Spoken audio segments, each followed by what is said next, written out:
Good afternoon, everybody.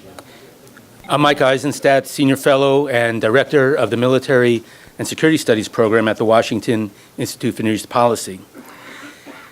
The issue of rocket proliferation and rocket defense is one that has taken on a much higher profile in recent years. I think it's fair to say that, at least in the U.S., rockets were for a long time considered nothing more than a nuisance that would be dealt with by a combination of passive defenses and counter-battery fire. And in part, this was a function of the fact that it was mainly fielded American forces that were threatened by rockets and not the American homeland. And the idea that countries would allocate many millions of dollars to active defenses against rockets was considered far-fetched, although I should mention that the situation in Israel has been somewhat more nuanced in that they did have a program starting in the 90s, a joint program with the United States to develop lasers against rockets. But for a long time, these programs in Israel languished. But it was two events, the U.S. war in Iraq and the Israeli war in Lebanon, that really has changed all of this for both countries. In Iraq, the U.S. faced the challenge posed by Iranian-sponsored special groups that were armed with Iranian-produced rockets. And the response of the United States, there were a number of options that were examined, but basically the response of the United States was to take a naval point defense system, the Vulcan Phalanx close-in weapon system, and to put it on land and to use it to shoot down rockets. But the problem was a lot of the places that were targeted by rockets were in populated areas, and you couldn't really use a system like the Vulcan Phalanx, which was called CRAM in its anti-rocket and mortar incarnation. You couldn't really use them in populated areas. So bottom line today, even though there's a greater understanding of the need for rocket defense, the U.S. really doesn't have any kind of fielded system at this point. In Israel, however, in the war in Lebanon, Israel faced 4,000 rockets against its population centers without an ability to counter them. And as a result of this experience, Israel devoted significant resources to developing an anti-rocket system, which is now known as Iron Dome, which saw its first baptism by fire, if you could, or bris by fire, if you will, in April of 2011, and which saw its most intense test just last month during the Second Gaza War, where during which 1,500 rockets were fired at Israel, and I think over 400 of them were intercepted by the Iron Dome system. To assess the performance of Iron Dome in the Second Gaza War, we are very lucky here to have with us today Uzi Rubin. Uzi is the president of the defense consulting firm Rubicon Ltd. And was the founding director of the Israel Missile Defense Organization, which is Israel's analogous organization to DoD's Missile Defense Agency. In his capacity as director of MDO, he oversaw the Defense Ministry's Arrow Missile Interceptor program from 1991 through 1999. And from 1999 to 2001, he served as senior director for proliferation and technology in the Israel National Security Council. Now, Uzi is not just an analyst. He is a bona fide rocket scientist, if you will. He's actually built missile defense systems, and I think he's still got the grease under his fingernails to prove it. His expertise and his multimedia presentations have earned him quite a large following in Washington, D.C., and we are very lucky today to have him here to give us his latest presentation and assessment of the operation of Iron Dome in the Second Gaza War. I'm going to speak about the recent event, which is called by different names, Operation Pillar of Defense, and by many analysts, I think the more appropriate name is the Second Gaza War. I'll speak about the Battle of the Rockets. This operation or campaign, short campaign, I think was a watershed event in many respects. It has many lessons, it has many aspects which can and should be discussed, but I'm going to concentrate not on the political side of it, only on the military, industrial, and operational side of it. And I'm going to concentrate to see it in context not only on missile defense in action, but also on the entire operation, both on the Palestinian side and our side. And if you then ask me questions about who won, who lost, I'm not going to discuss it in my presentation. This is purely, as I said, technical, operational, and military and industrial aspect. I will speak about rockets. First, I will describe the rockets the Palestinians have used, types and capabilities. I'll describe the Palestinian rocket assault. It was quite a very intense assault during the operation. Israeli responses, not just defensive, but also offensive. And finally, and evaluate and talk about future prospects. Now, this is intensely personal presentation. I'm showing the data. All the facts that I'm showing you are all from open literature, all of them certified from open literature. I'm not using any unclassified sources. But let me say that the unclassified, any classified sources, the unclassified sources are so detailed that I wonder what's left unclassified, what's left classified. Anyway, as I said, internally personal, I'll present data which is from the open literature. There is a problem with this data. It's kind of shifty. You look at sources and you find some discontinuities, some contradictions in the numbers, in the numerical data. Whenever it's important, I'll highlight it, but I think it's not important. The differences are small enough in order to gloss over. The opinions, though, are personally my own, and not necessarily, not only that they don't represent government opinion or Ministry of Defense opinion. In some cases, it even clashes and against the current of opinion in Israel. With this provisos, let me start. In order to describing the Palestinian rockets, in order to save names and verbiage, I classify them into three classes. Class 1, category 1, are the rockets that we remember from the beginning of the 2000s, the homemade ones that could cover only the environments of the Gaza Strip, what we call the Gaza envelope, all the way to the outskirts of Ashkelon. And they were the only rockets around until 2006. In 2009, the range was increased by the introduction by the Palestinians of the improved GAD rocket that doubled the range from 20 to 40 kilometers. They did it very simply by manufacturing GAD rockets, 122 millimeters, the usual one, but with a modern aluminized propellant, doubled the ISP, doubled the range, and the range jumped up from about, let's say, 16 kilometers to maybe 43 kilometers. So that's the second line right here. My own hometown is about here, on the border here.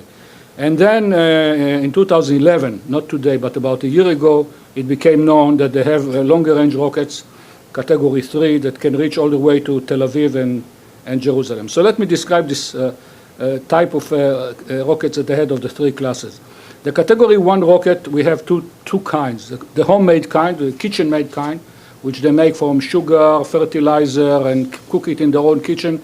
And I don't have the time to show you some movies of the Palestinians showing how they cook it at home. We call them Qassam. It's one of the rockets, one of the earliest was called after Izzadin al-Qassam, a Palestinian hero. To them is a hero who died back in the 30s in fighting the British in the big Arab rebellion of the time. But they had literally dozens of types. Every organization had its own type, and they have dozens of names. In Israel, they're all bunched together under the name Qassam, which, you know, it's like in Israel, every electrical refrigerator until it's very old called Frigidaire. Frigidaire was the first company that sold such devices in Israel. So and I heard that in Russia, I'm not sure, I'm not a Russia hand, but that every razor is still called Gillette. So for us, every rocket, homemade rocket, is a Qassam. My impression is just an impression that there is a decline in their use, or at least of the short-range one, but instead we have now this new unpleasant animal, which is much more accurate, or not much more lethal, the 107 military-grade rocket, which you can see some picture here. This is one from Iraq. This is a part of a larger picture showing about 12 of them ready to attack one of your bases in Iraq during the war there. Here we see exactly the same rocket, an Iranian-made rocket. On one of the ships we have caught, the Victory, or another one where hundreds, thousands of them were caught. So here's one on the Ashdod harbor showing the same rockets on the way to Gaza. And And lately they acquired quite a number of them with launcher, probably from Libya. We saw them quite extensively in use in the war in Libya and the civil war. So here is a release by Hamas of a launcher like that being, I even consulted a biologist, and he certified that these trees are Mediterranean trees that grow in our areas. It's also probably a real picture from Gaza, and I wonder why the soundtrack doesn't work. Okay. So you see it's not very accurate, but it gives them firepower. It's quite an harassment. It's a small rocket with a small warhead, but when you fire them in the hundreds, it has an effect on the nearby area to the Gaza Strip.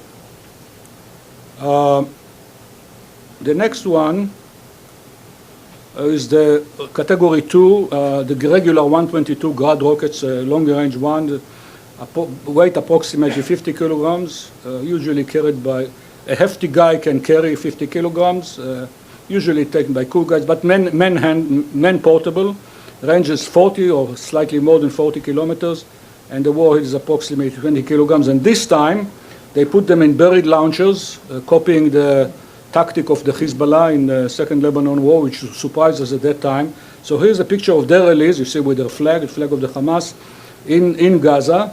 Notice that this is in a courtyard of a house. This is a house. This is a courtyard. You see some of the plants, house plants here. So it's obviously the use of human shielding, very heavily relying on human shielding and reluctance to hit civilians. You see that when you see a short movie that they released in a different location, you see that it's creaking up. Surprisingly, you don't see any hydraulics. It's probably electrical operated on the hinges. And here it is firing. No?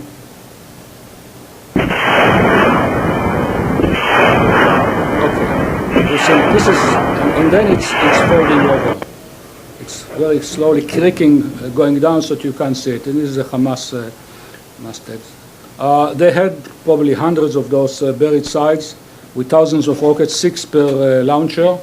And they concentrated fire by firing several of them simultaneously.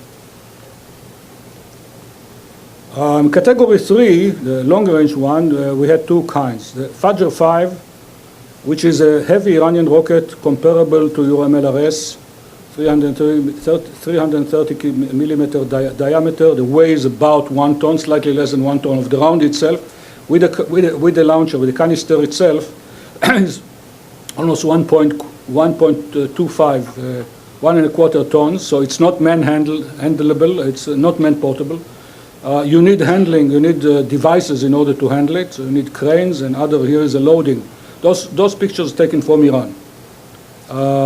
You see a launcher being reloaded. They have launchers with 4 and with more than 4, but usually it's 4 because it's such a heavy rocket. So a salvo will be 4 of them. Here you see a page from an Iranian brochure. They are exporting those rockets. So all the data here, the weight, the range, and the warhead are taken from this official Iranian release. It's quite amazing that they managed to handle such big rockets in the Gaza Strip. And let me say personally, they had my own doubts that they are really there in the Gaza Strip. But the Air Force released this video to the public during the war, showing a Fajr rocket being unloaded from a truck, you see, with a crane, and loaded into either an underground buried launcher or into this warehouse. I'm not sure. There is a Hebrew-speaking soundtrack with 2 operators talking to each other, 2 Israeli, someone from intelligence talking from someone else from intelligence. Finally, one of the voices ascertains that this is a Fajr, according to the dimension, this is a Fajr 5 rocket. So they are in Gaza, no doubt about it, and as I said, it's quite an operation. The Iranians spoke in 2 voices. Some official Iranians on the higher level denied that they exported rocket to Gaza. They said, we just sent them the technology, not the rockets themselves. But then was one Iranian who couldn't hold back himself with enthusiasm. They were so enthusiastic that they helped Hamas and helped them threaten Tel Aviv, that they spoke, they opened their mouth.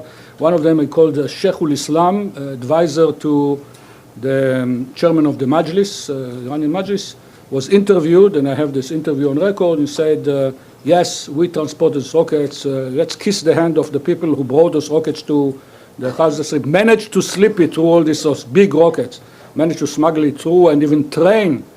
He mentioned training the Hezbollah people. So it's not just a rocket, the Iranians themselves were there and trained them. Another type of category 3 rockets is more mysterious, probably homemade or partially homemade, very mysterious.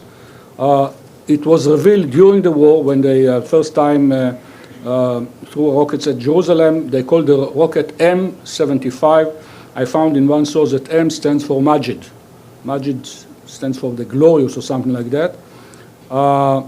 Is it designed, Iranian designed? I'm not sure. It's locally or partially locally made. The first hint that we had that in the public that such a rocket exists, actually several hints.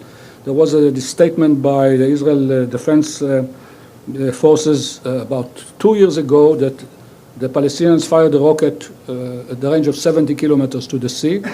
And then a year ago, and now I'll intercept it with my personal experience, one night in October 2011, it was a very rainy night. I was in bed reading a book, and all of a sudden I heard Gedera is about halfway between the Gaza Strip and Tel Aviv. I heard the sirens, the air raid sirens, lighting up all the way, stereoscopically, from the south to the north. Now, I never heard them lighting up from the north. So, and then I heard a rumble, which I thought perhaps was a thunder, because the thunderstorm was raining at night. I ran, of course, to the radio, couldn't find anything. Next morning, it came out, the Israel Defense Forces announced that they fired a rocket across the coastal plain in Israel, and alarms were activated all the way to Nes Ziona, which is a suburb, a small town south of Tel Aviv. So apparently they had a rocket that could go all that way. It didn't reach to that town. It fell south of my town. But that was the first inkling we had that they are actually having operation some such long-range rocket. About 3 days later, this incident happened when the Air Force released this video, Air Force UAV, showing a team of Islamic Jihad guys taking a rocket into a test site in the south of the Gaza Strip. Look at how long this rocket. This is not a Grad. Look how the rocket is very long, and it's carried by 4 people. That means it's more than 50 kilograms, much more than 50 kilograms. I will stop here. I can tell you the rest of the story that they put. The film showed them preparing the rocket for launching, and then it disappears because they simply kill them. They sent something which killed the whole team, and it so happened that the chief engineer of the Islamic Jihad was in the team. He was killed. So they started firing into Israel, the regular guards, and we had about a 3-day cycle of violence. But anyway, it became known. At that time, I put this third circle in the first map saying they can go all the way to Tel Aviv, outskirts of Tel Aviv and Jerusalem. And then they used this rocket in the war. Look at the numbers. The numbers don't make sense. That's why all these questions mark. 200 kilograms, 80-kilometer range, and war at 80 kilograms, simply the numbers don't work. That's why I have something is wrong here. But that's all the information I collected from the papers.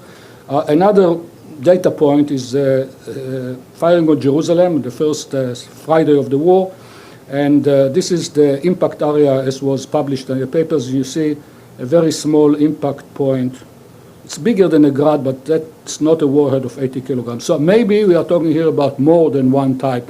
And think about the fact that they have the Hamas and the Jihad, and they have their own factories. Maybe both of them are making homemade long-range rockets. I have no explanation, better explanation for this mystery.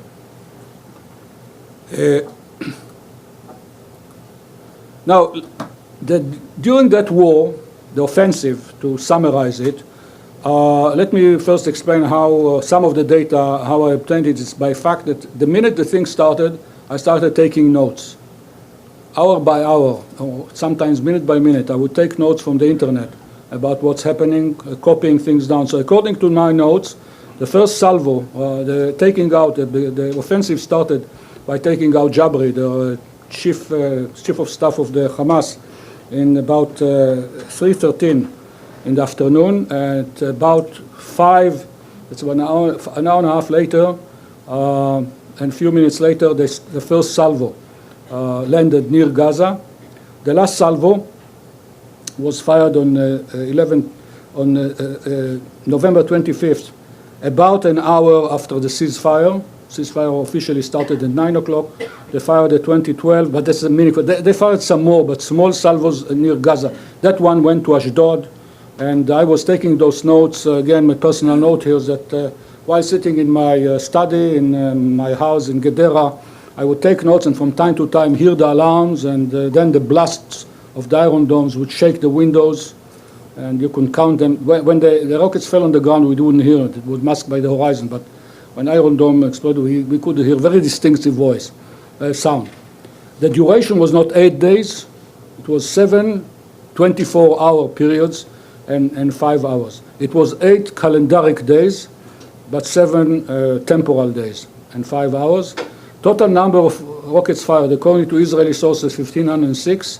Palestinian sources quote a slightly larger number, but the difference is so small that I think this is an agreement between us and them, the number of rockets that fired.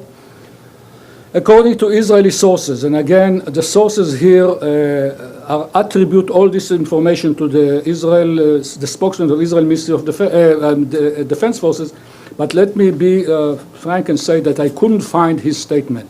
I could find his statement quoted, and that's the reservation I put on the numbers here, that 152 didn't reach Israeli territory, which is natural.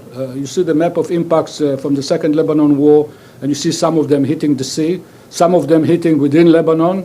Sometimes they fire from so far back and with the short-range stuff that they don't cross the border. But this is not a large number. Only about 10% didn't reach Israeli territory. 875 impacted in Israel within empty areas, and it comes out, if you subtract those numbers from 1506, that 479 potential impacts within built-up areas in Israel. That means potential, because most of them didn't hit anything, they were destroyed, and that's about 32%. Again, this is a very significant number. I'll explain why. We had 6 fatalities, but I count 5 fatalities from rockets. Now, a life is a life, and anyone killed is a whole world. But I have here, since I'm cold-bloodedly analyzing the rocket war, I have to separate between oranges and apples. And talking about the consequences of war, the 5 fatalities from rocket fire was another guy who was killed by mortar fire near the border itself.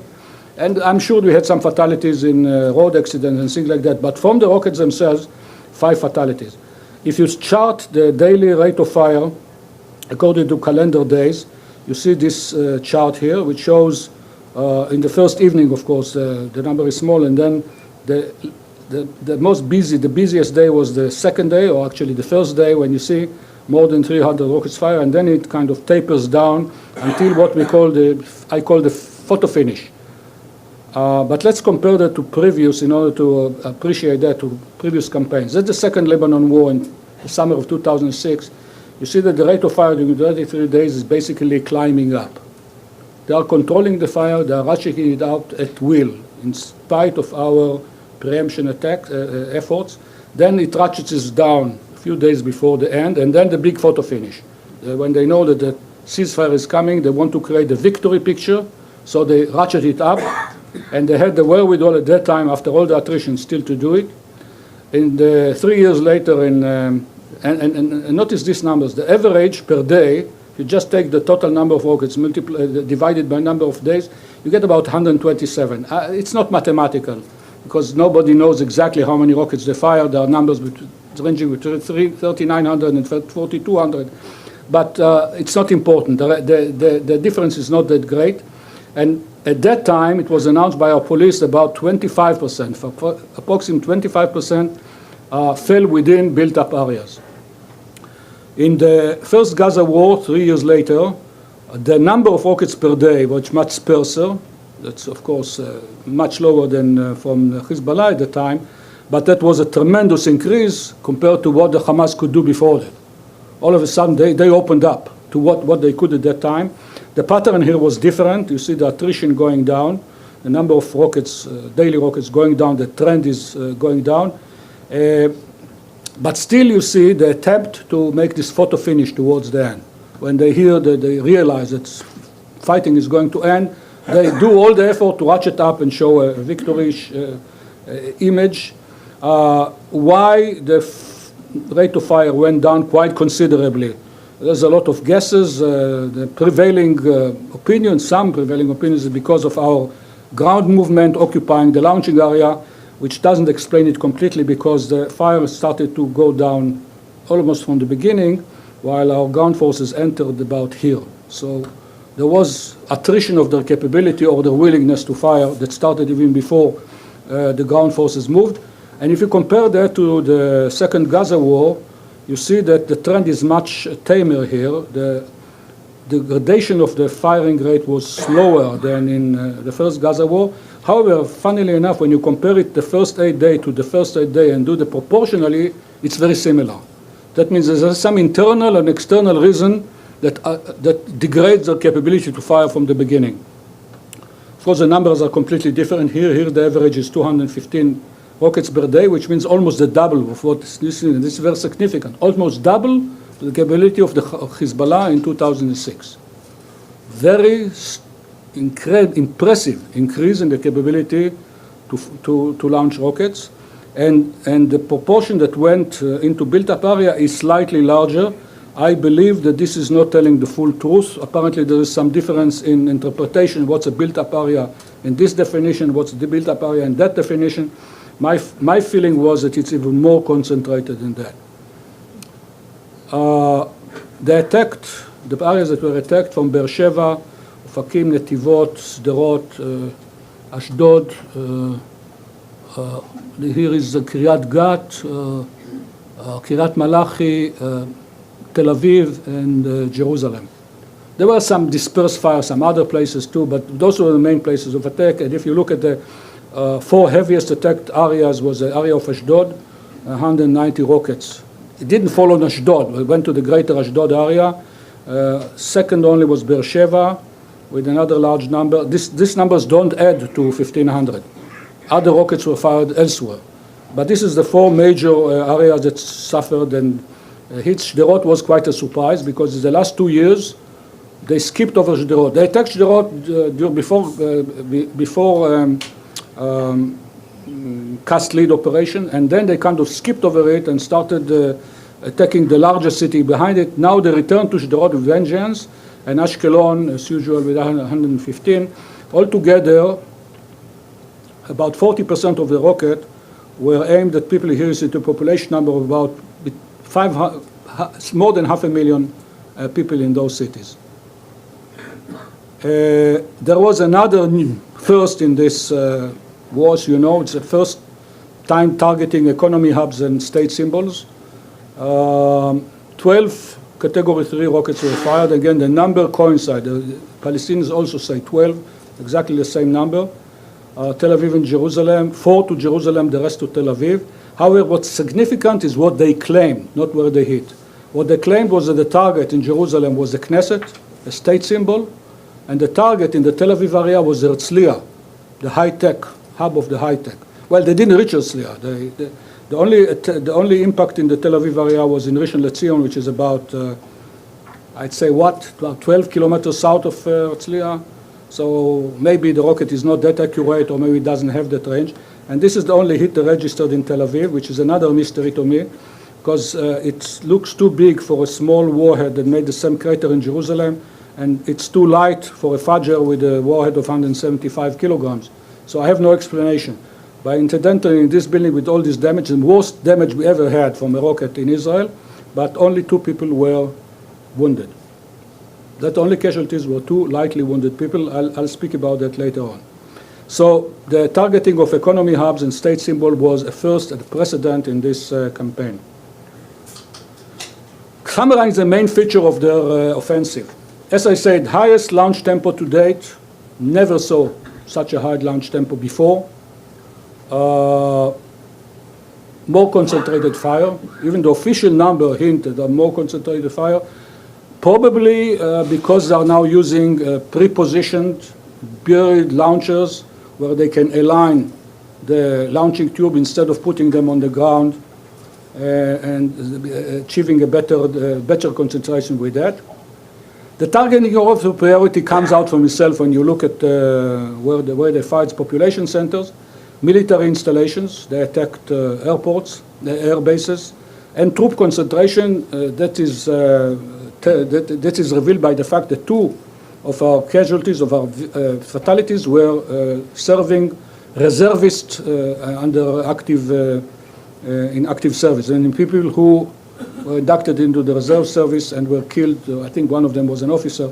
People, civilians in uniform, which were concentrated in the south, and this is meaningful that they managed to hit troop concentration. So there was a nascent capability. I mean, sparse use. Another feature was a sparse use of Category 3 rockets. As I said, only 12 out of this 1,500. Nascent capability to shift aim. It's a fact that they realized that we have a troop concentration in the south. What's not very hard to guess, because I think our authorities still are didn't internalize the fact that rocket attack is something in depth. So our Minister of Defense made a televised visit to one of the troop concentration, the base of Tselim.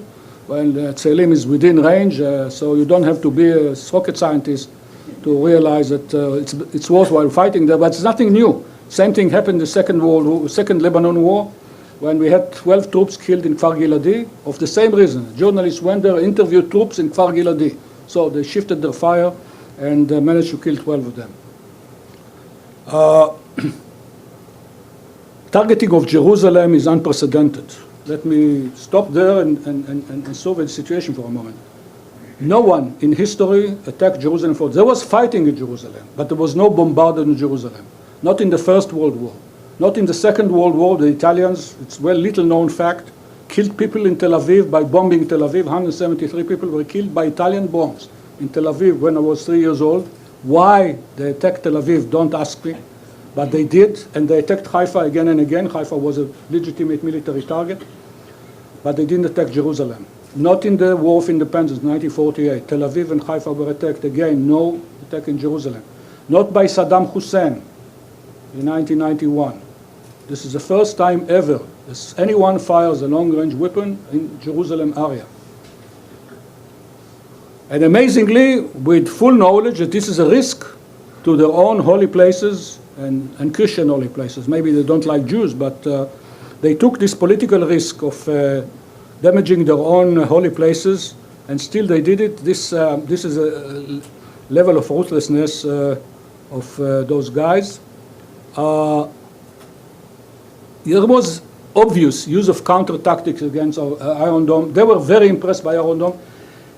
It's interesting that when Iron Dome started to be used in April 2011, in the beginning they completely disregarded it. They didn't even mention it until March this year, March 2012, when they had about a 4 days round with them. For the first time, Iron Dome completely blocked the skies, closed the skies of Beersheba, Ashkelon, and Ashdod. They couldn't penetrate. Only 2 people were wounded, and then they took notice and started officially relating to it and saying, accusing us of using Gaza as a weapon proving ground for Iron Dome, so in order to be able to make money. So the first time they realized, so you can see now the conscious effort to break through by at least 2 tactics. One is concentration of fire with large salvos, as large as possible. Another was to use of what's called the press trajectories. That was proclaimed or revealed by my good friend Yair Amati, the present director of NDO. In one of his recent presentation, revealed that they used the press trajectories. The press trajectories, you take a rocket and you go 40 kilometers, fire it only to 20 kilometers with flat trajectory, so the trajectory is low and the radars have time to, and since everything is time budget here in the missile defense, if you can destroy or interfere in the time budget of the defender, you may penetrate through. And the third tactic, which I'm not sure it's a tactic, one of the bizarre things that were there was a recurring burst of salvos. You hear an air raid, the rockets come in, and a few seconds or a few minutes later, another salvo would come in. And you can interpret it both 2 ways. One is that bad synchronization between launchers. You try to concentrate fire and you require so many launchers to fire at the same time, but the timing is not exact, so a couple of launchers fire, and then a few seconds later, or a few minutes later, another maybe didn't have time to load them, having time to push the button or whatever. So this is one interpretation. Another interpretation, you can choose, after I thought about it, after finding out, taking the notes, that Beersheba in one of the days were attacked 6 times within 1 hour. 6 times within 1 hour, while Ashdod and the other towns were left alone. So maybe a conscious attempt to deplete the number of iron domes in a certain battery. Just make them fire again and again and then break through when the battery was depleted. As I said, this is an interpretation, which may be wrong. So it could be a tactic or it could be a problem on their side. And the last but not least, they proved very impressively the capability to preserve their command and control capability, the central command capability, and keep on firing all the way in spite of very strong Israeli countermeasures, all the way to the end, and even create what's called a photo finish towards the end. Concentrate. So we have to give it to them that they were quite successful in that. What are the Israeli responses? The 3 types of responses: offensive, defensive passive, and defensive active. I'll describe them one by one. The offensive response were attacks by Israel Air Force that had 3 aspects. Preemption against mainly the Category 3 rocket launchers and depots. Harassment of rocket launching teams. Wherever we could find launching team, take them out. Whenever the target of opportunity in the command centers, whenever a battery launcher became known from some sources, it was destroyed, or there was effective destroyed. And finally, counter battery fire against launchers that were exposed. And I have here some videos released by the Israel Air Force showing each type of action. Here is a preemptive strike against a Fajr 5 underground depot or launcher. And here it's exploding, and you see secondary explosion in one of the rockets flying out and being ignited.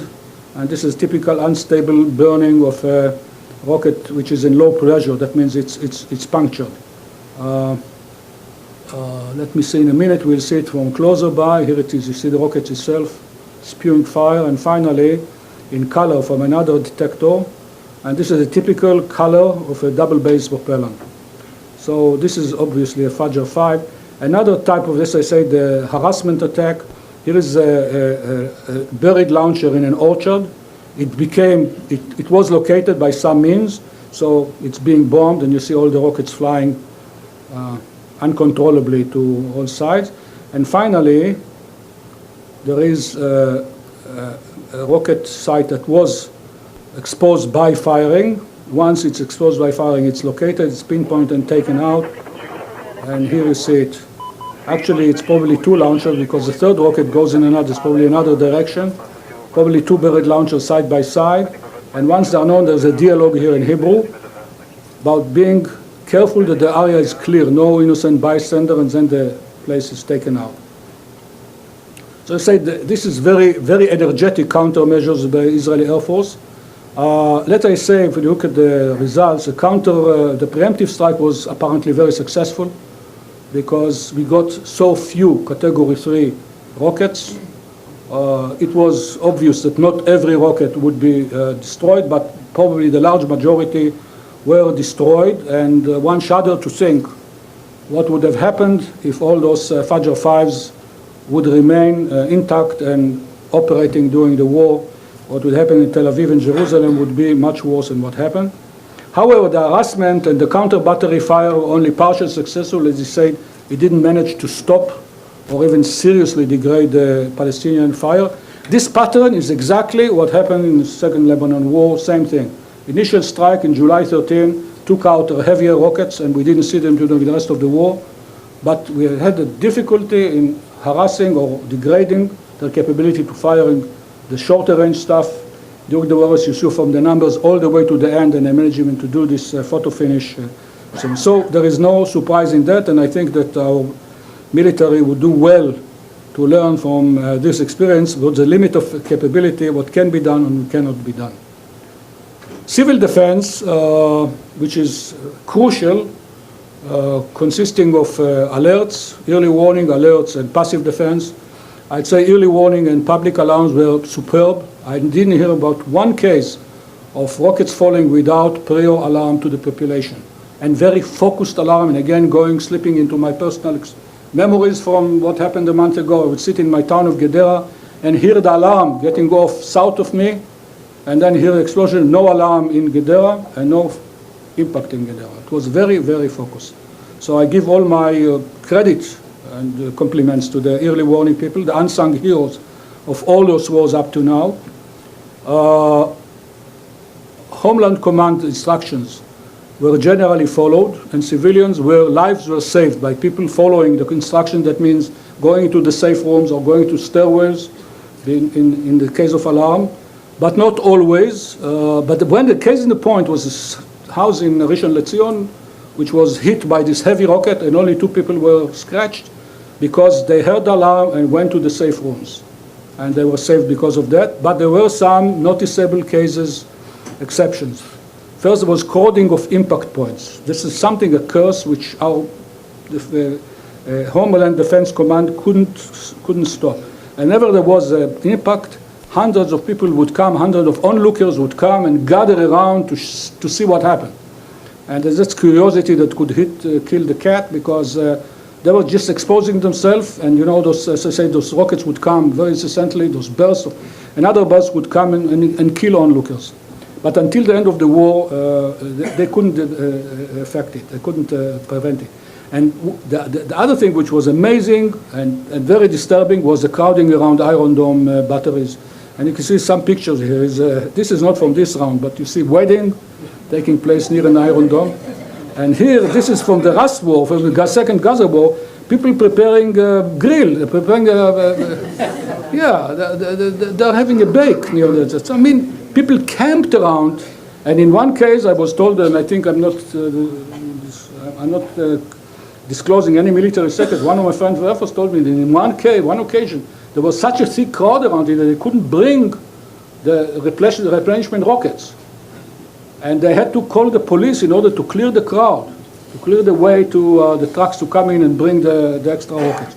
So this is something that we have to think about how to prevent it, the picnicking. So that was civil defense.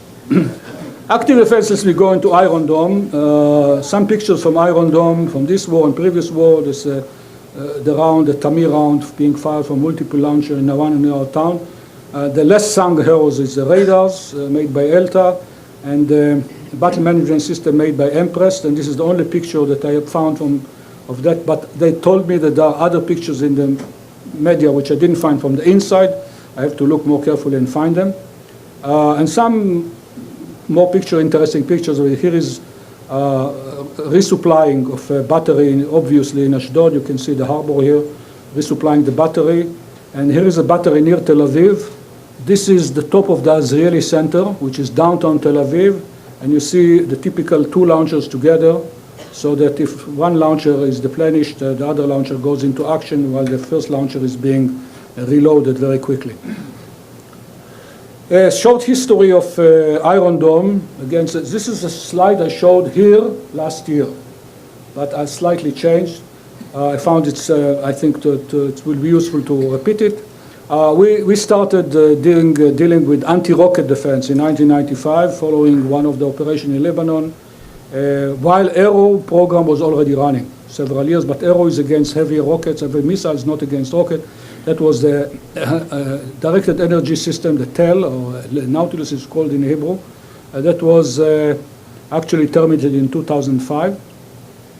The shock, and then there was no interest in renewing it, because according to popular views, the rockets are going to rust in the depots in Lebanon. That was the period when they said they're going to rust, nobody's going to use them. Well, the shock in 2006 prompted the Israel Minister of Defense of the time, Amir Peretz, to order the development of a system, and Iron Dome was launched. It was a very controversial decision, very, very controversial. Only Israelis who were in this could witness from close quarters what bitter opposition there was with the decision to invest in defense. It was criticized by Israel Defense Forces. It was criticized by senior Israeli analysts and commentators, and even made a butt of jokes. Full-scale development started in May 2007, and acceptances happened in October 2010, so it's very quick development cycle. Basically, it was developed on a skunk walk kind of organization, where they set up a top team in Rafael. Ministry of Defense said back not to interfere, just feed them with money and let them do their job. And 3 years later, they were qualified, and half a year later, they were in action. You see here's the old laser, and here is the battery in the test range with the test color, blue color being tested. Cost of development, full-scale development, and the first two batteries was Israel only, borne by the Israeli taxpayer in entirety. The U.S. undertook to finance the rest of the production, and this is what is now fueling and financing the production of Iron Dome today. Iron Dome performance during the war. We had, in the beginning of the war, 4 batteries deployed in Beersheba, in Netivot Ofakim area, in Ashkelon, in Ashdod, and later on a 5th battery that was added in Tel Aviv. This new battery that was added, the 5th battery, is already of Block 2 configuration, which is much more capable than Block 1. Really, as I said, they are running forward, we are running forward too. And I don't think that I can disclose any details on that. They mentioned in the papers that it has a much larger footprint than the previous one. Jerusalem remained undefended, since Jerusalem, I think, was a surprise. It was, in Israeli perception, a safe area. And I must say that I was deadly surprised by the fact, and I happened to be in Jerusalem when it happened, the first attack. I was interviewed in Channel 1, and I went out of the studio. All of a sudden, I heard the alarm, and I said, this Jerusalem must be a mistake. But anyway, I took shelter. I counted time. After 2 minutes, I heard nothing, so I went to my car and drove home. And I found out it was real attack and an impact south of Jerusalem. But it remained undefended during the war. 5 batteries destroyed, according to official sources quoted by the papers, 421 rockets of various types. That's to 84%. Again, this is the data that was released as official, and only 58 rocket impacts within built-up area. So, as I said, leakage rate of 16%, which is tremendously. It's excellent. I think much better than envisaged. Another very important fact that came out, Iron Dome was specified to deal with targets that are fired from a range of 4 kilometers near the Gaza border to a range of 70 kilometers. In this war, the system fulfilled all the operational specs. It defended successfully Sderot, which many of our quasi-analysts say it's impossible, it's too close, time budget is too short for that. Iron Dome, with one hand tied behind its hand, did it. It's no problem. And 70 kilometers, it destroyed targets above Tel Aviv, 70 kilometers away. So this is a very, I'd say, impressive qualification of the capability of the system. According to Yair Ramati, director of IMDO, all the counter tactics that I explained to you did not prevail, and the system was not breached. That means no salvo, except, of course, there is a leakage rate, but no salvo broke the system, no depressed trajectory confused the system, and if that staggered firing was meant to deplete batteries, it didn't deplete them. According to Ehud Barak, Israel Minister of Defense, in the public press conference on the eve of the ceasefire, a couple of hours of ceasefire, he disclosed that Israel used about 500 interceptors to achieve this achievement. So the ratio, if this is true, which I believe, if Minister of Defense said it, probably true, the ratio is about 1.2 interceptor per destroyed target. And I cannot stress how important this information is, because this is one of the criticism of the system, is that it will need 2 or 3 rockets in order to destroy every threat, and cost-wise, it's unbearable. The ratio went down. I had figures from the round of fighting in March 2012, or 9 months ago, and at that time, the disclosed numbers, again, there was disclosed number of kills and disclosed number of interceptor consumed, was 2.2 per rocket. So it went down. Actually, the policy you see from here, and actually verified by the movies that you see, home movies taken, that the policy was to fire one-on-one, except in Tel Aviv, where you heard ripple fire. You see in the movies, I'll show for you in a minute, ripple fire. So that means that the system very economically provided 85% coverage. I think this is, as an engineer, extremely impressive. There is another source quoting a higher number of rockets consumed, but even there, the ratio comes to the pessimistic 1.4. It's still very impressive. If looking at, again, disclosed numbers of achievements in various areas, in the Ashdod area, there were 91 successful intercepts and 11 misses, or 11 penetrations. I'm not sure which is which, but anyway, it's 89% success. Very similar to that in in Beersheba, we had 88%. It's basically the same.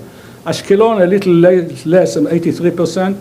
Sderot, only 70%, which is, again, very impressive. But then, the reason for that is very simple. I think, again, I can say that without preaching any secret. The people in charge thought that Sderot is not going to be engaged. So the battery was not optimized for Sderot, the southern battery for Sderot defense. A couple of days later, they realized that Sderot is being heavily attacked, so the footprint was moved and they started defending Sderot successfully with about the same rate. So this reflects the first 2 days where Sderot was left alone and not attacked. And again, even that 70% is very impressive, considering that Sderot is about 2 kilometers from the border. You see the border there, at Sderot, you can see Gaza. And from such a short distance to defend it with Iron Dome, is I take my hat off on the engineers. Again, amazing. Some sights and sounds, I'll show you some movies. I'll take your time to show it, but it was worthwhile seeing it. The first one shows the surrealistic, this is very famous, got many hundreds of thousands of hits. The most famous one, I call it the fireworks during the wedding in Beersheba. There's a wedding in Beersheba, somewhere near Beersheba is a wedding. You can hear the music and the sirens at the same time. And people act unconcerned. The photographer realized what was happening, so he's moving his camera from the audience to the sky, waiting to see what's going to happen. And let's bear with it for a few seconds more, the sirens going on. And look how unconcerned the people behave. They don't run for cover, they just keep on doing the wedding. And in the background, there's still the music. You can hear the song there. This is really bizarre, if you come to the surrealism. And here the firework starts. Well, this is a deadly firework. If someone pays attention, people start screaming. 4 rockets come. Here's another salvo coming, it's the second salvo. And 2 launchers firing at the salvo, it's a heavier salvo.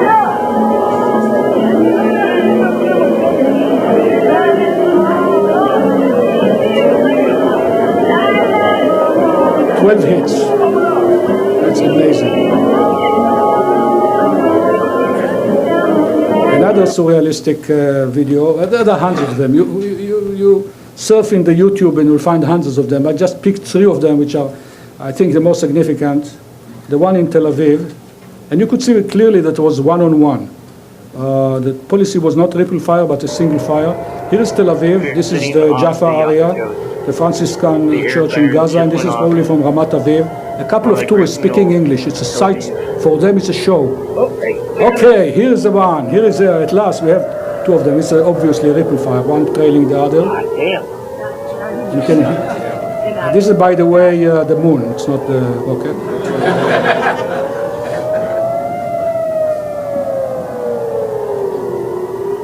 This is probably a Fajr, the largest explosion we ever saw of a rocket being hit.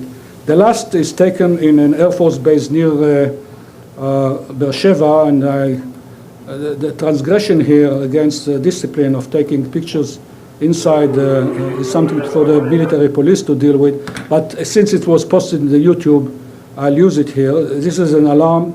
This base is near Beersheba. Beersheba is here to the right. This is not a very clear copy of this video because I transcribed it from one format to the other. But in the clear video, you can still see tracks in the sky, very in the distance from the battery defending Beersheba of the previous salvo. And here's a new salvo coming in. People look quite unconcerned going into shelter.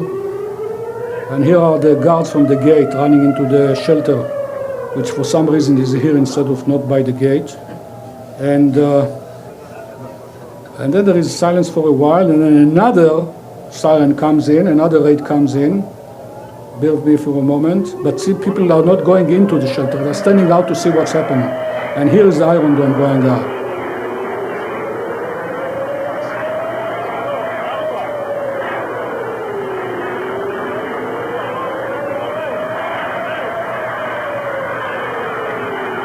Look at that.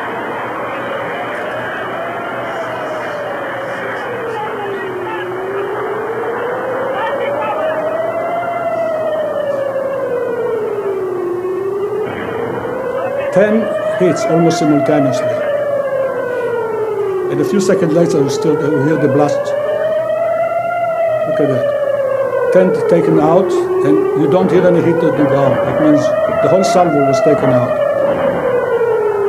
That's fucking amazing. Look at that. Unbelievable. That's a technical term. But of course, it's a technical term. Notice the interesting thing there is here that the salvo of two things. Look at the rate of the firing of Iron Dome. It actually shows you what's the advantage of what we call a parallel weapon compared to laser or gun, which is a serial weapon, which can engage only one target at a time. A laser would engage one target at a time, follow it for a while until it destroys it, and then could engage the other target. In the meanwhile, all the rest of it keeps falling down. Same thing at gun system. Rapid firing gun can engage only one target, and then only then it can move. This is the advantage of having an anti-Katyusha Katyusha. You saw this launcher. It's a multiple launcher. It can fire as fast as the Katyushas, so it can take out salvos. And that is one of the main reasons why Iron Dome was selected compared to the energy weapon and the guns. Not the only reason, but one of the main reasons. Another thing, notice that all those rockets were going vertically up. That means they were in the plan of the attack. That means the base was the target. Otherwise, they would veer towards the target of those rockets. This salvo was going to this air base. So you got impressed by some of the videos there, and the Israeli public was also impressed in some of the impression I collected. And there is a translation of another piece that appeared in our blog. It said, the Hamas presents Qassam, the rocket that kills 98% of the Iron Domes. But in a more serious vein, there are all kinds of measures of effectiveness. One of the measures of effectiveness, which is, I must admit, and I apologize, cold-blooded, is how many fatalities, how many rockets are needed in order to cause one fatality in Israel. And it's a measure of effectiveness of the defense. I worked it out during the Lebanon War too. I took the number of the fatalities as a function of the number of rockets. And you get a very interesting curve that always, I did it 3 or 4 times already. For comes, you see it's kind of flattening. The taller, the steeper it is, the more lethal the rockets are. That means less rockets needed to kill one person. And then it becomes less steep because people, after the beginning of the war, once few people are killed, they're all getting scared and taking cover. So in Lebanon War 2006 could be a benchmark because at that time we had only civil defense, alerts and passive defense, no active defense. And you look at the gross number, it's about 75 rockets per one fatality. Well, the rockets are statistical weapons. Not every rocket is killing people, but 75 rockets to kill one person. When you compare that to the last war, and you factor in that there are only 5 people killed by rockets, the rate goes to 300 rockets per fatality. That means fatality went down by a factor of 4. With the only added element was active defense. Same type of rockets, the Grads, mostly. 90% of the rockets were the long-range Grads. Same thing as Lebanon War II. But this is not the full truth because The fire this time was a little more concentrated, 32% against 25%. It doesn't sound like much, but when you do the arithmetic, the ratio went down actually by a factor of 6. Well, I have a word of caution here. A factor of 6 means about 15% fatalities of what could have happened, which figures out because this is about the leakage rate. So the numbers more or less figured out together. If you extrapolate on them, without active defense, we would have had probably 30 people killed.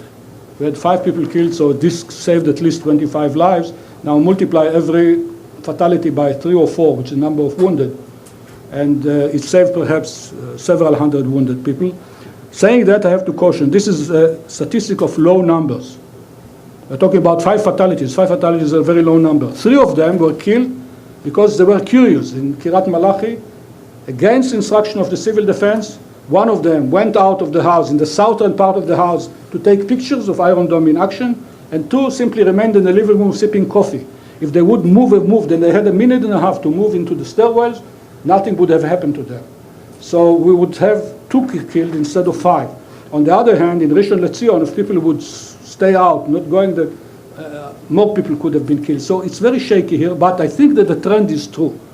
If you take the situation as a benchmark without active defense, the active defense reduces the number of casualties by many factors. I'm starting to wrap up. The overall assessment, I'd say, Battle of the Rocket this battle exposed the hidden, what was hidden, uncovered, or out of sight, arms race between us and the Palestinians in Gaza. While Israelis were celebrating and rioting, not rioting, but demonstrating for social justice, the Hamas was arming very heavily, and we were racing it with our own missile defense. Palestinians, I pointed out, demonstrated quantupling capability in the rate of fire, concentration of fire, and the capability shifting targets and the capability to maintain their command and control. We have demonstrated on the other side a vastly improved capability in pinpoint strike with limited collateral effect, and the capability of deploying efficient active defense. And in this, we closed the gap of 11 years. For 11 years, we were being fired at without any capability of deploying active defense. So we closed the gap here, and we pulled, in my opinion, half a step forward ahead of the attack. The declared goals of Iron Dome, it's my own wording, but I worked that out from a declaration by Minister of Defense official. 3 goals were to minimize casualties and damage, to provide a political leadership with options to escalate or to de-escalate, and to provide the military with enough time to prepare for a counterstrike. All 3 objectives were met, of course, not without a preemptive strike, which was crucial. The preemptive strike was really crucial here, and civil defense. What are the implications to Israel and to the United States? I think the implications are very profound. As I say, this is not something that you cannot, it's not just a 1 week of violence that you can wash aside. This was a in my opinion, again, personally my opinion, watershed event. First, it was a push button war. Look at the nature of what happened. Palestinian operators in tunnels and caves, pushing buttons, pouring at Google Earth for finding targets in Israel. Israeli operators in shelters. Air Force pilots flying but pushing buttons because using PGMs, precision guided munitions. And the mobile forces stayed on the sidelines. This might be a glimpse of future war, at least in our area of the world. As some analysts say that this reminds me of a Spanish Civil War, which gave a glimpse of the coming war. Some analysts say this showed what the next war in the Middle East is going to look like. Another very important, crucial figure was this 500 interceptor. Keep 3 numbers in mind. 500 interceptors, 1,500 rockets fired, thousands of rockets in the stockpiles. Now, the ratio is 1 to 3 against 5 rockets. That means if you are talking about what can we withstand Lebanon's, Hezbollah's 60,000 rockets, that's not the number. You don't need 60,000 interceptors. You need 1 interceptor against every 3 fired rockets, which makes the whole calculation completely different. missile defense is affordable.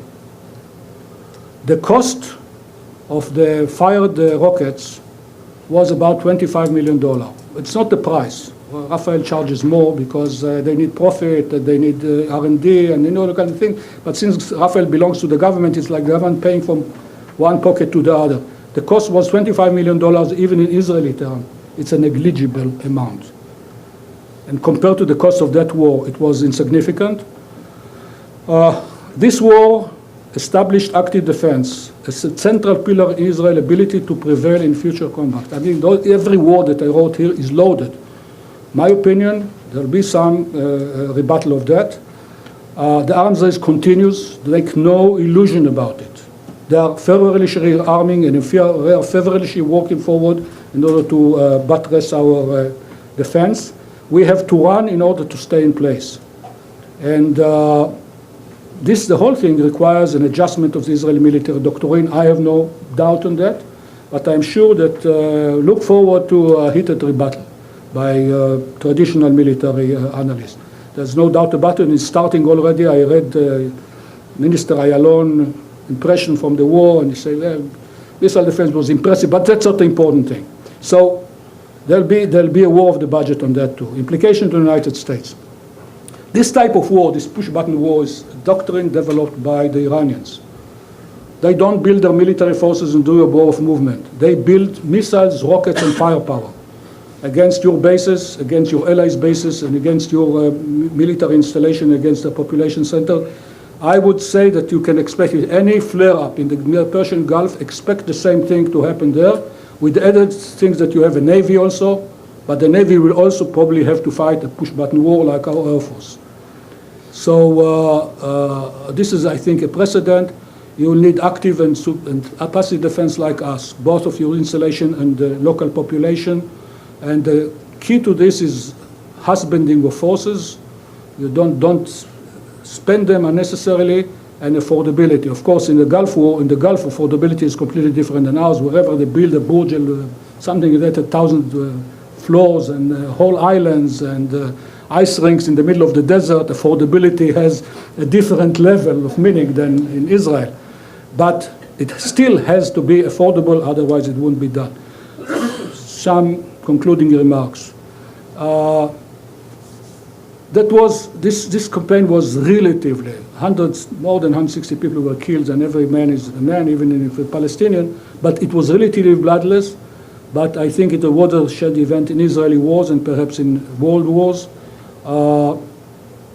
Fierce dedication of our engineers and administrators created a viable defense in time in face of stubborn disagreement within the Israeli establishment, and the help from the United States was timely and invaluable, especially timely. $205 million is a sum that Israel can afford to spend. But what Israel didn't have was the time to argue it out. The fact that the United States stepped in and came with that money and decided that this decision saved Israeli life, and for that, as an Israeli, I am very thankful to President Obama personally and to his staff, previous Secretary of Defense and current Secretary of Defense for the help, and for U.S. Congress for his resolute and generous help. And with that word, I'd like to conclude. Thank you. Let me just stay up here because we're going to open up the questions now. I'd like to just start off to kick off the discussion with a very quick question. And if you don't mind, Uzi, if you could respond from up here, because for the camera, if you don't mind. I just wanted to ask you, I just want to draw you out a little further on some of your conclusions. What can you conclude about the likely efficacy of Israel's missile defenses based on the performance of its rocket defenses? Can you analogize, or is rocket defense more challenging, and therefore, or you can say that the missile defense systems are likely to stand up better, or is that kind of just way too simplistic? And can you just give us a kind of a sense of your feeling of, since you also did work on the Arrow, I'd just be interested to hear your perspective on what this tells us about Israel's missile defenses. Please. Well, it's not just Israel missile defense. It shows that the concept works. Journalists ask me if I'm surprised by the success of Iron Dome, and I say no. I knew it's going to work. I knew it from the beginning, and then I was in the test and I saw it working, and I had no. What surprised me was the surprise of people that it worked. It took me time to scratch my head and think, why were people so surprised about it? And then I remember the disappointment of the Gulf War, 1991, when it didn't work. And people were hopeful that it's going to work, and there was a great jubilation that the Patriots arrived, and there was also explosion in the sky and a great discouragement when they didn't found out that it's doing nothing. So I think in the minds of the public, it was kind of scratched out. Also, not only the public, I think even decision makers couldn't believe in their heart that it's going to work. And to see this thing, it's a wedding, you saw there, just a salvo of them coming out kind of elegantly, taking them out of the sky, for me was not surprising, but for people who were not in the know were surprising. So it shows, the first thing, it shows that missile defense works. It's technically viable, and I think this is the good news. Otherwise, how does that imply to a raid of very long-range rockets, coming from a distance, very heavy rockets, and with missiles which are not like Iron Dome, expensive, and you fire one by one.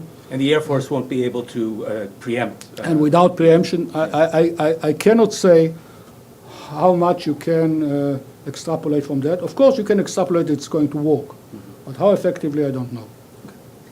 Please, if you have a question, Patrick. May I sit down? Yeah, okay. But I just, yeah, actually, we're going to need you to use the mic here. You could sit just for the moment. Patrick, why don't you start? Please bring the mic to Patrick, and then and keep your hands up, and I'll. Don't you have a mobile microphone? Sorry. A relatively technical question. Could you discuss the shrapnel? I mean, obviously, if there's an explosion and it doesn't evaporate into the air, what kind of metal fragments were left over from both the Iron Dome system and from what they hit, and what kind of and what's the chances of damage from that to civilian population underneath it? I'm not going to answer that. For obvious reasons. No, I'm sorry. This is one of the best kept secrets of the system, how it works. So I saw those articles of people counting sharpnel and shreds. No, I'm not going to help anyone with that. If anything I answer can be used by the other side, so I'm not going to do it. I apologize. Thank you for the microphone here. Something has to remain secret, I guess. Okay, David. Uzi, thank you for the very fascinating presentation. I just want to press you a little bit on the Fajr 5s and the importance of the Fajr 5s in your view for Hamas. If Israel had knocked out the Fajr, and you seem to suggest that the Category 3 were knocked out early, as they were in the Lebanon War, I think, then it was the second day they hit 59 in like 34 minutes. Would you be concerned still about the M75s? How important were the Fajrs in your view? And given how big they were, and you described how big they were, do you have any idea of how they were smuggled in? Do you assume by sea? And how long do you think it will take Hamas to replenish the Fajr 5s, given if the past is prologue? I have no idea. I mean, now that everyone knows that they are in and all the eyes are focused on that, they may be successful or may be less successful in smuggling them, but I really have no idea. We have Peter Zimmerman here, I think, just a little further back. I guess a couple of questions. Am I correct that the Iron Dome interceptor uses a terminal homing hit-to-kill warhead, and not hit-to-kill, sorry, high explosive warhead? And second, could you describe whether or not, well, over the course of a 24-hour period, was the Hamas bombardment roughly evenly spaced over the course of a 24-hour period, or did it cluster either daylight or night, around midnight or whatever? First question is, Iron Dome is a warhead kill. This is in the open. Beyond that, I will not go into for any further details. Yes, the question is good. There was not evenly appropriation during 24 hours. They would have the busy time of the day was in the morning, and then there was a taper off, and then we had the 2 o'clock panic. For some reason, at 2 o'clock, they all lighted up and started firing anywhere and kind of tapered off toward evening. And then in evening time, around 9 o'clock again, there was a little flare up. And finally, the firing died around 1 o'clock, 1 or 2 a.m. in the morning until about 6 o'clock. I have no explanation for that. I tried the same thing in 2006, but there it was slightly different. They fired from sunrise to sundown in Lebanon. I don't know why, but firing started as soon as the sun came out and ended as soon as the sun came down. Now, don't ask me why.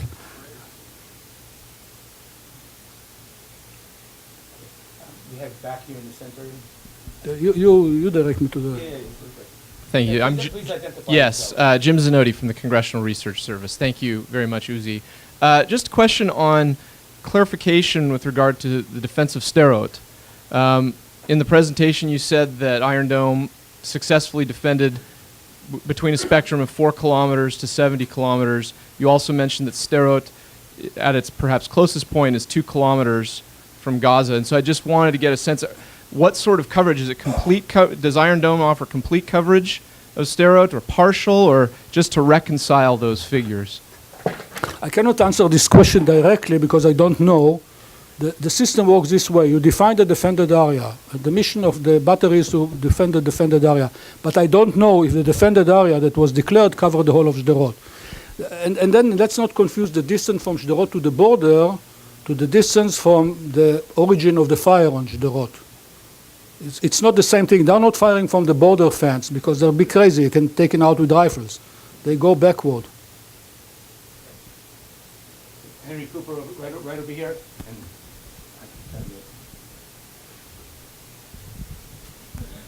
Uzi, congratulations, first of all. A question I have is that I did some back-of-the-envelope calculations of the timing required for some of the salvo launches and all that you had. It's quite impressive, at least to me. And yet you said you were sure it would work from the beginning.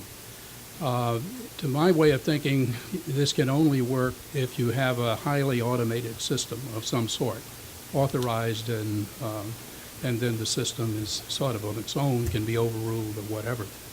And I think there are great implications for the success of what you did. Is my presumption correct? What can I say is the system is automated to a large extent. Still, there are human operators in the loop, but I don't think I can be more specific about where the human operators end and the automatics take over. I'm sorry about that. If we have Chen, and I have you. We'll have enough time for everybody, I think. Thank you. Chen Kain from the Center for Non-Proliferation Studies. Uzi, I want to push you a little bit about your conclusion that it was a push-button war, and it was, but I think it was a political decision rather than operational or military decision. And for some reason, the political authorities decided that it's not in their benefit to start a ground assault.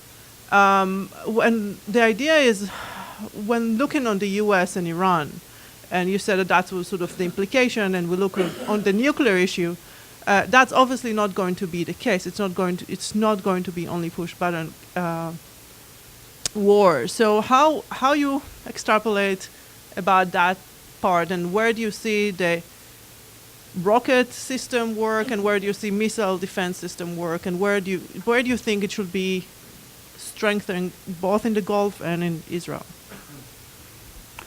I'm not sure I got the gist of your question. Why I think that in the Gulf it's also be a typical push-button war, and why will we have to go into this push-button war? Let me delve on that for a moment. There is a great difference of point of view, of perspective between Israel and the United States, and anything to do with missiles.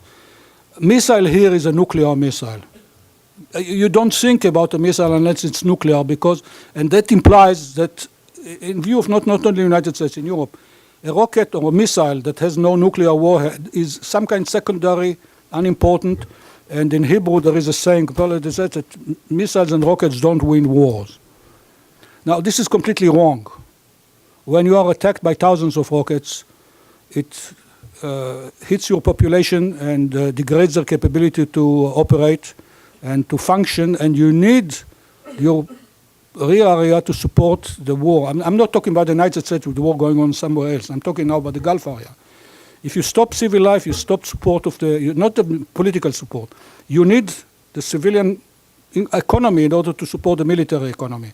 Just imagine when you're talking, your power stations are taken out. How are you going to refuel the trucks of running the supplies to your forces without electricity? No hand pumps anymore. Just think about this thing, one thing. Think about taking out your civil cellular phone centers. No cellular phones all of a sudden. Think about what would do your war fighting capability if that is hit. So you must defend. One rocket is nothing. 2 rockets are harassment. 2,000 rockets are a military threat, even if they are not nuclear. So you will have to do something in order either to fortify or shield your installations or defend them.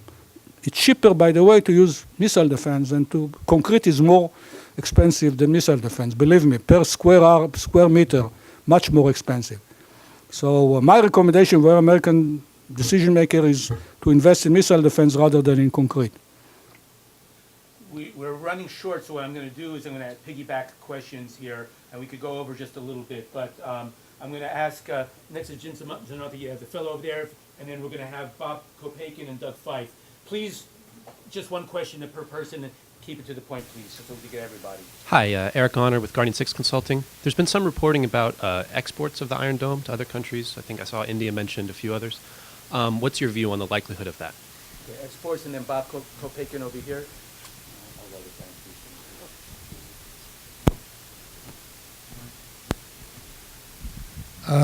Bob Kopakin, a question about warning time. If you're driving along a road and you hear a siren, I've been told by people who were there that you maybe have at most 30 seconds, sometimes less, to get cover. And you're not in a safe room. What is the lethality of someone who's exposed like that in a situation where you're in an open? And then Doug Fife, the last one here.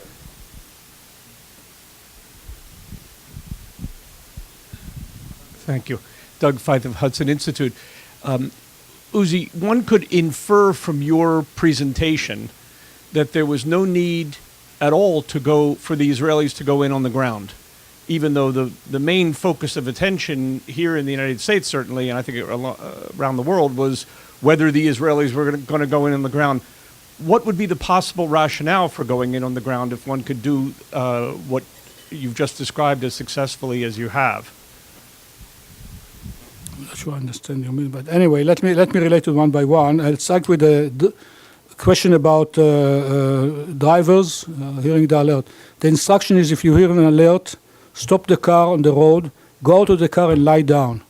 I'd say the rockets are anti-personnel. They are throwing out curtains of small fragments. And if you lie under the curtain, your chances of survival are very good. We had a lady driver in Ashdod in 2009, heard the alarm and got out of the car, and instead of lying down, she sat in a booth, just sat up, and she was killed. If she would have lied down in the same place, she would be alive and well today.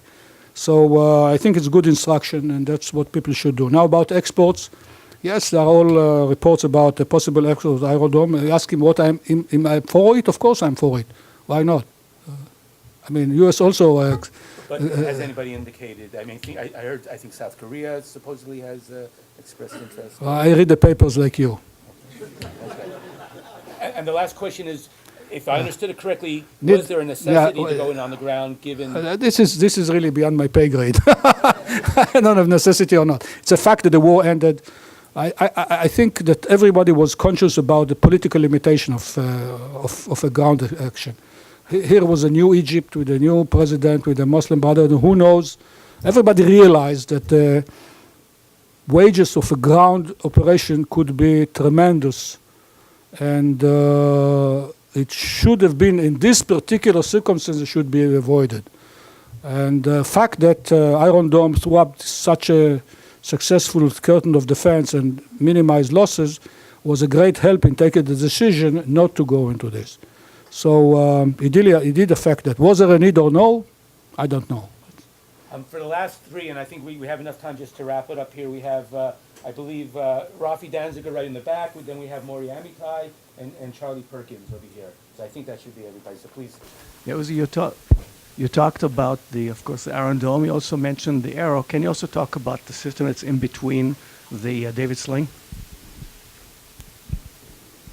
Okay, next. It seems that DOD here is going for lasers. They don't see a kinetic solution. Could you explain why you think the U.S. is not on to continuing to use kinetic? And then Charlie right over here. Uzi, you concluded with highlighting the ongoing sort of battle between offense and defense. And given that we may see these rockets spreading, obviously, beyond Gaza, you have the possibility maybe of the West Bank at some point. We don't know what's going to happen in Syria and obviously Lebanon. What's Israel's thinking about the total number of batteries that may be needed down the road to fully protect the country? Okay, shall I answer? Yeah, sure. Yeah, sure. There's a question about David Sling. In short, this is a really in-between system that is designed against heavier rockets up to a Scud. It's much, of course, more expensive, more sophisticated, more expensive than Iron Dome. Its first interception test was performed successfully during the war, and hopefully in a couple of years or 3 years, something like that, we'll have it operational. But I don't know if there is any other detail that I can say. About the lasers, U.S. Army is pursuing electrical laser, not chemical laser. Chemical laser is dead. No one in the United States is doing any work on chemical laser that I know of, and I'm in touch in contact with the U.S. SMDC, Space and Missile Defense Command Laser Department. My friends there assure me that there is no chemical laser. And when you think about it, about what materials are in this chemical laser, if one like that was deployed near Sderot, I would advise my friends in Sderot to evacuate town. It's more dangerous than the rockets. So, rightly so. Now, electrical laser is something else. If you can, now, electrical laser are about 5 years away from now, but they are always 5 years away from now. I never heard this time frame closing down yet. When I hear that it's less than 5 years, I know that perhaps they are converging or something. But it's a great technology. If they manage to get an electrical laser working and have a system that you convert diesel fuel into death rays, I'd be all for it. This is the future, because this is a revolution, not just in missile defense, but in everything. But let's wait and see. Hopefully they'll be successful sometime. The last question is about the number of batteries. Who am I to say that? But I can quote our Director General General Udi Shani, in his visit to Elta during the war, and he's on the record, and I have this quote from the source, that he said he mentioned the number 13 batteries, which is an increase of the previous number that was mentioned in the paper of 11 batteries. Is that what's needed or not? I don't know, but that's a number that was mentioned. Well, thank you very much. I apologize if I missed anybody in Q&A. I apologize, but thank you very much, Uzi. This was a fantastic presentation.